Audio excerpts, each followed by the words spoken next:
Unified 911, anong matutulong namin sa'yo? Anya ti maitulong mi ken kapo. Anong may tatabang ko sa Unsay imo? akong ikatabang nimo? Ngini makadabang na misal ka no. Sa anumang wika o dialekto, may tulong na darating sa iyo.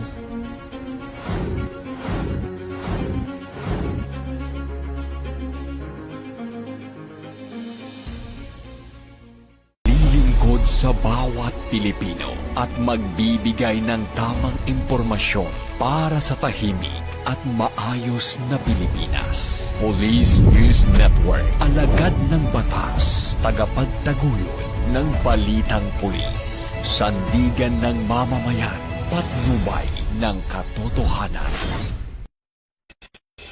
La Campo Crame, maghahatid ng pinakahuling kaganapan at nagbabagang balita. Ito ang PNN Police News Network. At ngayon, ang inyong mga tagapagbalita. Magandang araw, Bagong Pilipinas. Ako ang inyong tagapagbalita, tagataguyod ng Balitang Pulis, NUP Loreto Bonifacio Concepcion.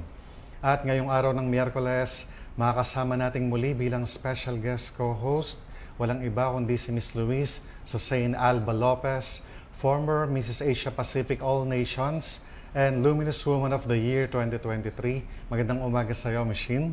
Magandang umaga po, Sir Eton, at magandang umaga rin sa lahat ng ating televiewers ngayong umaga. Huwag po nating kalimutang i-like, i-follow at i-subscribe ang page ng Philippine National Police, Police Community Affairs and Development Group, PKG Tagapag-Ugnay at Police News Network. Kami po ay maghahatid sa inyo ng tamang balita, kwento ng pulis at serbisyo para sa mamamayan at ito ang PNP News Online. Ang pangunahing balita ng Police News Network, alagad ng batas, tagataguyod ng Balitang Pulis.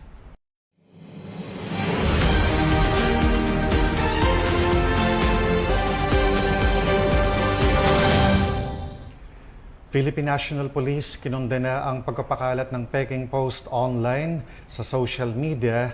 Nagpapaalala naman ang mga otoridad na maging mas mapanuri at responsable sa paggamit ng social media, lalo na sa pagbabahagi at pagpapaniwala sa mga impormasyong nakikita online. Hinihikayat ang mamamayan na ugaliing i-verify muna ang pinagmulan at katotohanan ng mga post bago ito i-share o paniwalaan, upang maiwasan ang pagkalat ng maling impormasyon, fake news at mga balitang maaaring magdulot ng kalituhan at pangamba sa publiko. Patrolman Adrian Dayaw, magbabalita. Maraing kinundena ng Philippine National Police ang kumakalat na social media post na maling nagpapakita na ito ay nagmula sa PNP, na ang nilalaman sa naturang post ay handa na ang PNP para ipatupad ang anumang ipalalabas na warrant of arrest ng International Criminal Court laban kay Senator Ronald Bato de la Rosa. Ayon sa PNP, hindi umano ito inilabas ng alinmang opisyal na communication platforms ng ahensya at hindi rin sumasalamin sa opisyal na posisyon o polisiya ng organisasyon. Nagbabala rin ang PNP laban sa nagpapakalat ng maling impormasyon na maaring magdulot ng kalituhan sa publiko. Paalala ng ahensya, maaring managot sa ilalim ng Cybercrime Prevention Act of 2012 ang sinumang mapapatunayan na gumagawa at nagpapakalat na peking post online. Hinimok naman ng pambansang pulisya ang publiko na tiyakin sa opisyal at beripikadong social media accounts lamang ng PNP kumuha ng impormasyon habang patuloy ang kanilang monitoring at investigasyon sa pinagmulan ng naturang post. Ito ang bagong PNP para sa bagong Pilipinas, serbisyong mabilis, tapat at nararamdaman.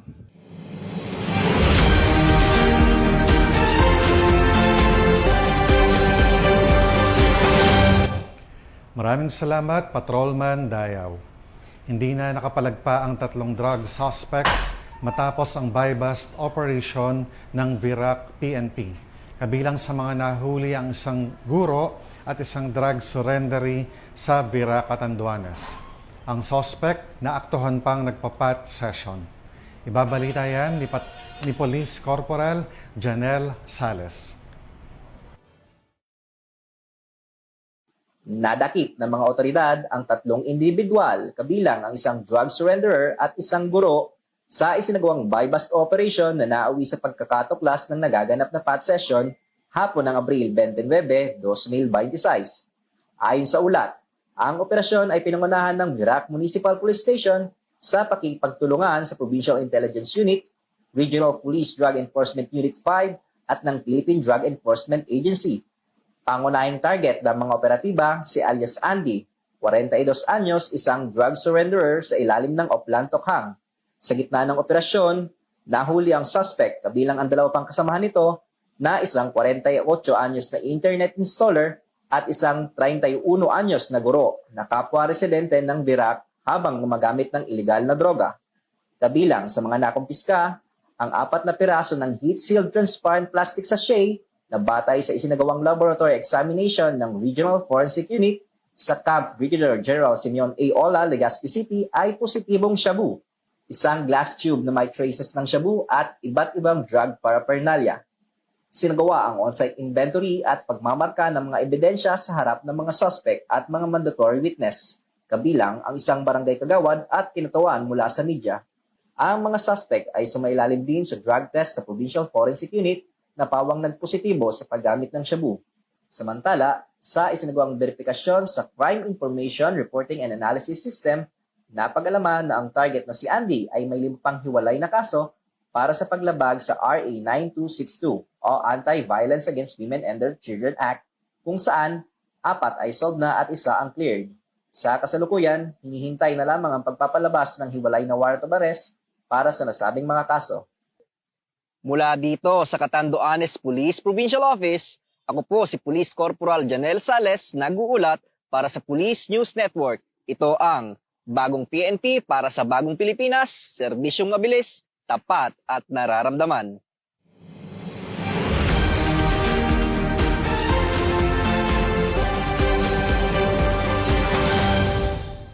Maraming salamat, Police Corporal Sales. Arestado ang top 1 most wanted person ng lalawigan ng Catanduanes na may patong-patong na kaso kabilang ang 4 counts ng statutory rape. Sa operasyon ng Panganiban PNP, katuwang ang Catanduanes 2nd Provincial Mobile Force Company sa Quezon City. Police Master Sergeant Shali Marie Meliendez sa detalye. Sa Barangay Holy Spirit, Quezon City na natunton at nadakip ng mga operatiba ng Catanduanes Police Provincial Office ang number 1 provincial most wanted person ng lalawigan matapos ang isinagawang joint police operation. Ang suspect na isang 20 anyos na lalaki ay naiulat na nagtago sa Metro Manila bago pa man opisyal na ilabas ang mga warrant laban sa kanya. Based on information received by this office from our BIN, that said suspect was cited at Barangay Holy Spirit, Quezon City. Agad na ikinasa ng Panganiban Municipal Police Station sa ilalim ng pamumuno ni Acting Chief of Police, Police Captain Marlon M. Dungkilab, katuwang ang Catanduanes 2nd Provincial Mobile Force Company sa pamumuno ni Acting Force Commander Police Major Lester B. Kililan, ang isang operasyon kasunod ng natanggap na impormasyon tungkol sa kinaroroonan ng suspect. Nakipag-ugnayan din ang Catanduanes Police sa Holy Spirit Police Station 14 ng Quezon City Police District sa ilalim ng pangangasiwa ni Station Commander Police Lieutenant Colonel Jeffrey R. Gamboa, kung saan matagumpay ngang natunton ng mga operatiba ang suspect. With the help of our counterpart from Station 14, QCPD, and with the help of Provincial Intelligence Unit and Catanduanes 2nd PNC, with the guidance of our Provincial Director, Police Colonel Elmer Sereno, that lead to the arrest of the said suspect. Batay sa warrant of arrest, nahaharap ang suspect sa patong-patong na kasong kriminal, kabilang ang 4 counts ng statutory rape na may criminal case numbers 11796 hanggang 11799 dahil sa pang-aabuso sa isang 17 anyos na biktima. Walang piyansa para sa nasabing kaso. Mayroon din siyang isa pang kaso dahil naman sa paglabag sa Section 5I ng Republic Act 9262 o o Anti-Violence Against Women and Their Children sa ilalim ng Criminal Case Number 11795 na may inirekomendang piyansa na 2,000 piso. Samantala, base sa isinagawang verifikasyon sa Crime Information Reporting and Analysis System o CIRAS, ay natuklasan mayroon pa siyang hiwalay na kaso ng qualified trespass to dwelling na may inirekomendang piyansa na 18,000 piso. Binasahan ang suspect ng kanyang karapatan sa ilalim ng konstitusyon matapos ang pag-aresto bago dinala sa Quezon City General Hospital para sa physical at medical examination. Isinailalim din siya sa booking procedure at ibinahay pabalik sa probinsya para sa kaukulang disposisyon at pagpipresenta sa hukuman. Mula dito sa Catanduanes PPO, ako po si Police Master Sergeant Shally Meliendez nag-uulat para sa Police News Network. At ito ang bagong PNP para sa bagong Pilipinas, serbisyong mabilis, tapat at nararamdaman.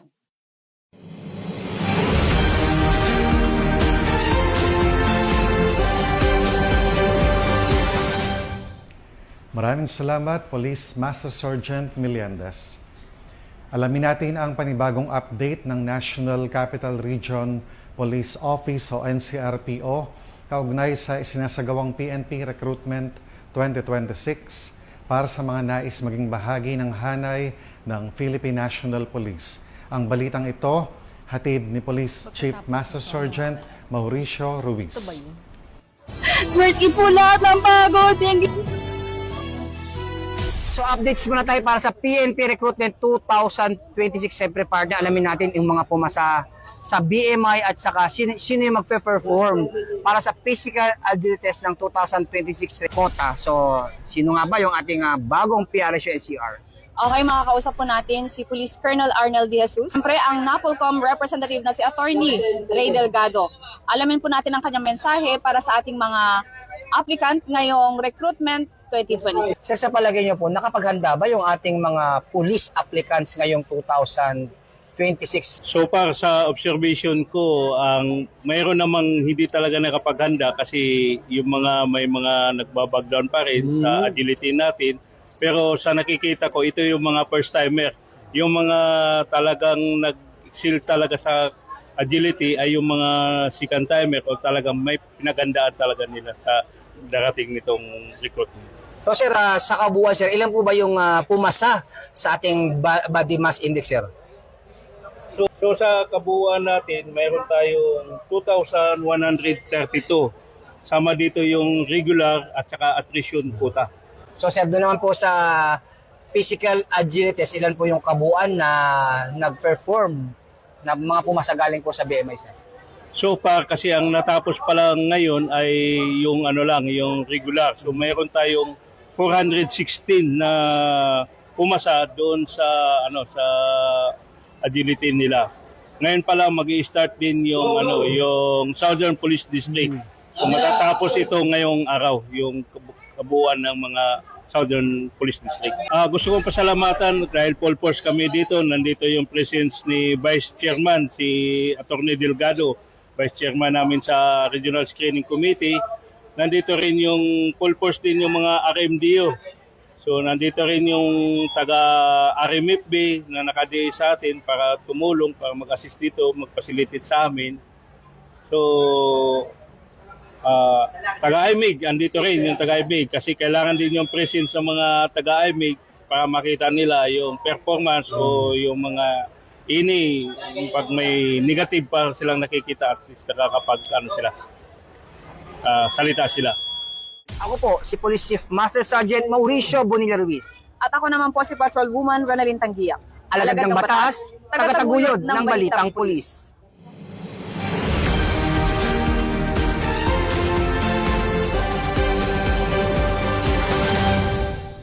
Maraming salamat Police Chief Master Sergeant Ruiz. Pagmamalasakit at malasakit ng mga pulisya ng Cagayan de Oro City Police Office ang naging daan upang mabigyan ng pag-asa at buhay ang isang naulilang sanggol sa pamamagitan ng Gatas Mo, Kinabuhi Ko para sa isang sanggol na nangangailangan ng agarang tulong at pag-aaruga. Patrolwoman Jane Rose Bohol sa balita.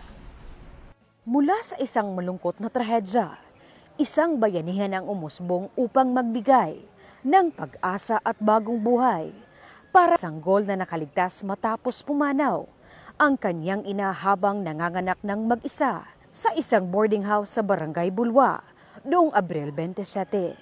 Bilang tugon sa agarang pangangailangan ng sanggol, nagsagawa ang Cagayan de Oro City Police Office sa ilalim ng pamumuno ni Police Colonel Dexter J. Pahe, City Director, ng breast milk donation drive na pinamagatang Gatas Mo, Kinabuhi Ko.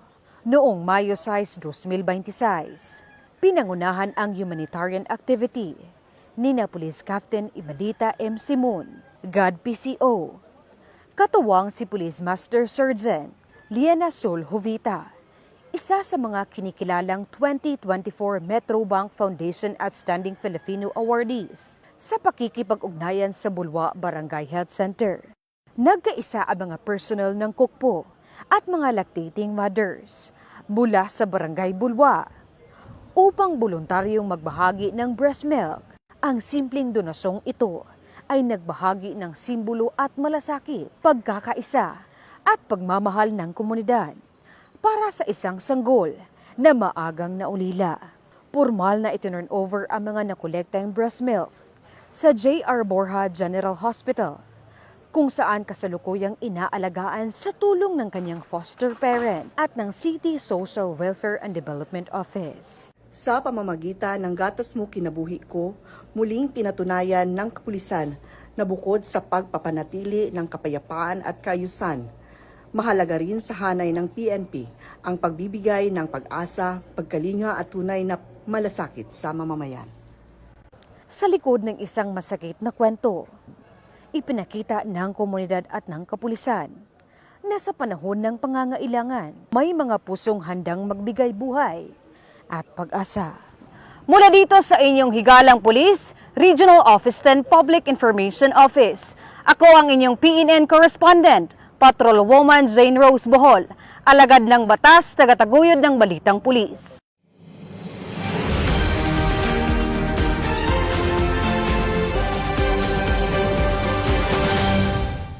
Maraming salamat, Patrolwoman Bohol. Tinatayang aabot sa mahigit kumulang 20 milyong piso halaga ng cocaine ang natagpuan sa karagatang sakop ng Rizal, Palawan matapos itong may ulat ng isang mangingisda sa Philippine National Police na agad namang inaksyonan ng kapulisan. Magbabalita riyan si Patrolman Don Brosas.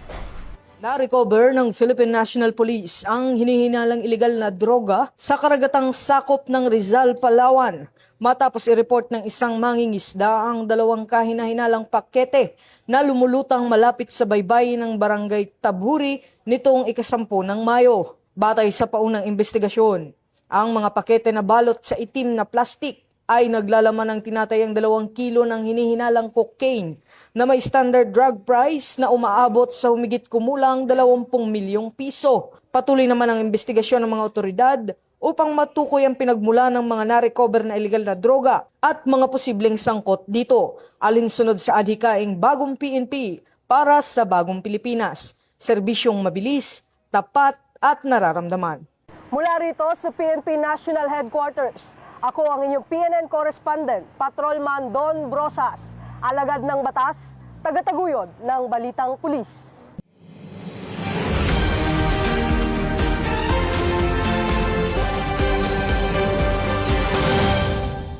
Maraming salamat, Patrolman Brosas.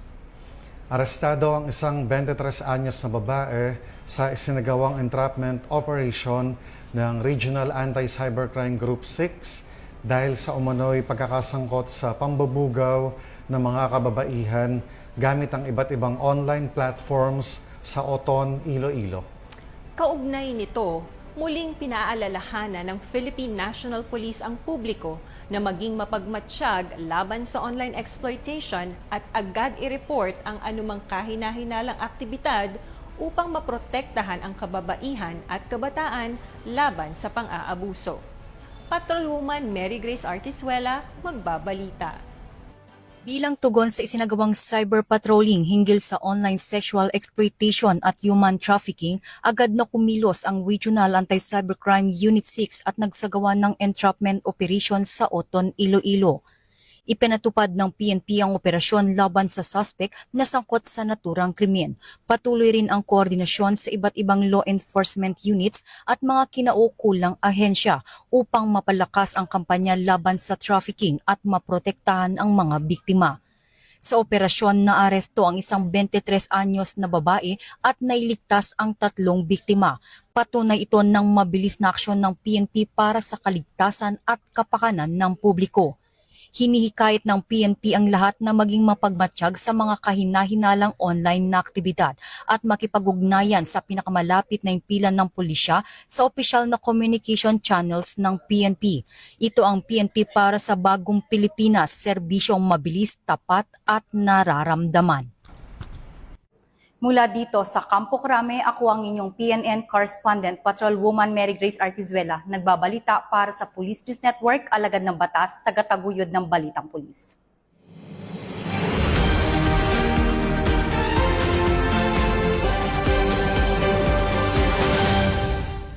Maraming salamat, Patrolwoman Artizuela. At iyan ang mga balitang nakalap ng ating PNN correspondents mula Luzon, Visayas at Mindanao. At bago tayo tuluyang magtapos, nais ko pong magpasalamat sa ating mga masusugid na manonood or televiewers ng Police News Network at syempre pa sa ating special guest co-host this morning na walang iba kundi si Miss Luis Sosain Alba Lopez. Maraming salamat, Michin, sa pagpapaunlak ng aming imbitasyon na maging special guest co-host sa programang ito. Baka may nais kang i-promote or sabihin na upcoming event or advocacy mission? Nais ko lamang magpasalamat sa bumubuo ng Police News Network at PKG Tagapag-Ugnay sa walang sawang pag-imbita sa akin sa programang ito. Pinapasalamatan at binabati ko po si Chief PNP Police General Jose Melencio C. Nartates Jr., Police Major General Roderick Agustus Alba, the Director for Police Community Relations, PKG Command Group, na pinamumunuan ni Police Brigadier General Vina Guzman, Police Colonel Joel Serrano, Police Colonel Adonis Guzman at Police Colonel Joel Ada.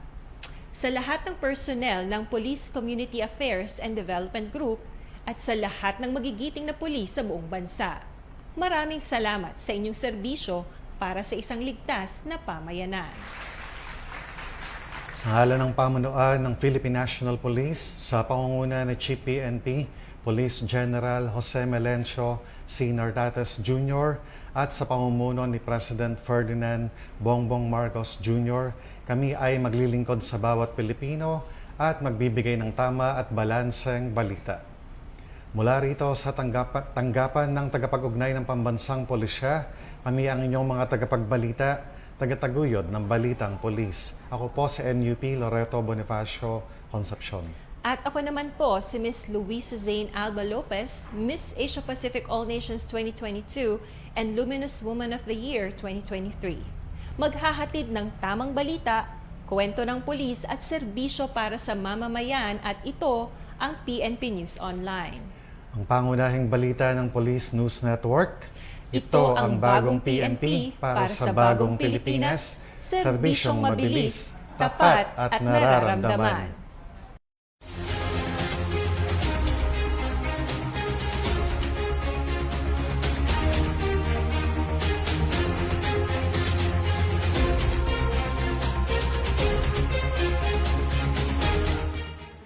Police News Network, alagad ng batas, tagapagtaguyod ng balitang pulis.